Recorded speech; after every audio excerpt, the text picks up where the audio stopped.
There's a GOP congressman, all right, who decided to post a gun picture with him and his family days after the Michigan school shooting. Let's show a picture of the congressman and his family. That's Representative Thomas Massie. He's the leader of that family. And this picture has been criticized by people on the left and the right. But I need to make some proclamations here today to highlight the hypocrisy of those on the right calling this out. Now, naturally, people are saying, wow, how insensitive. Days after a mass shooting of children, of kids, a United States congressman posts this picture. Put the picture up again. Okay? Days after the murder of children. And remember the nuance of the story.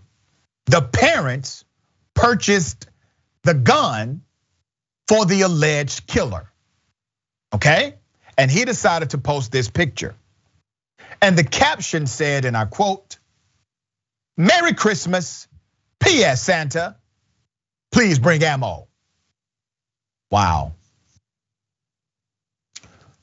Wow.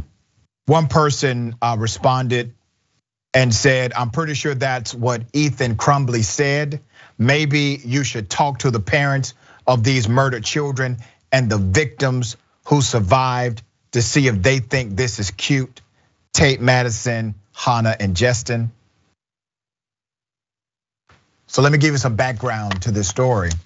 On Saturday, Representative Thomas Massie, Republican out of Kentucky, posted a holiday-themed family photo to his Twitter account.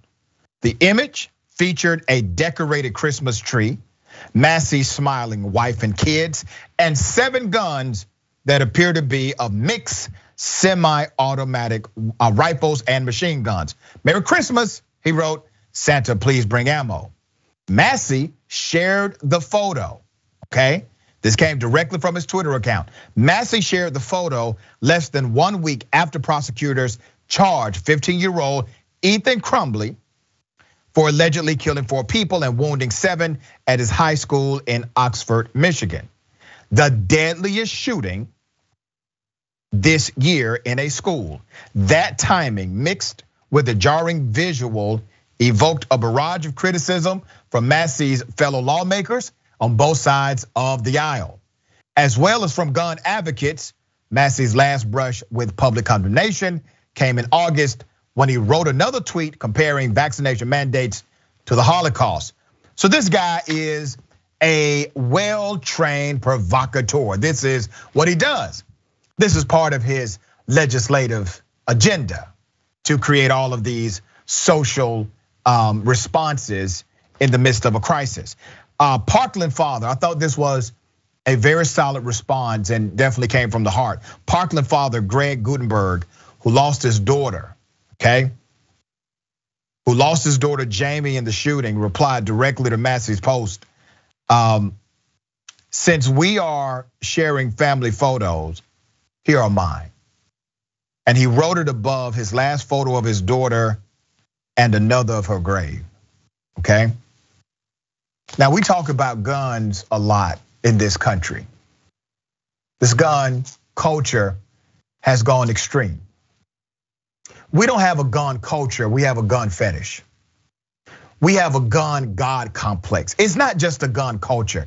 There are other nations that have somewhat of a gun culture. I mean, people are familiar with weapons, guns, etc.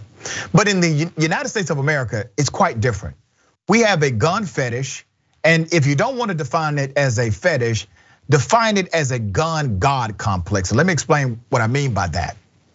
There are many people in this country, they equate God, country, and guns at the same level. Now, what do you call that? You call that a gun God complex. They feel as if their right to self-defense, which by the way, it is a natural right to defend yourself from somebody trying to attack you. Anybody has that right, it's natural. They feel as if that natural right to defend yourself is connected to this very unnatural thing known as a gun. They have combined both in these United States of America. Well, instead of condemning gun God culture or these gun fetishes, many have promoted it, protected, and continue to proclaim it. Well, the reality is, for those on the right in particular who are now calling out Massey, they're part of the problem. They're part of the issue that allows a Massey to think this is okay. All right. So for those on the right in particular,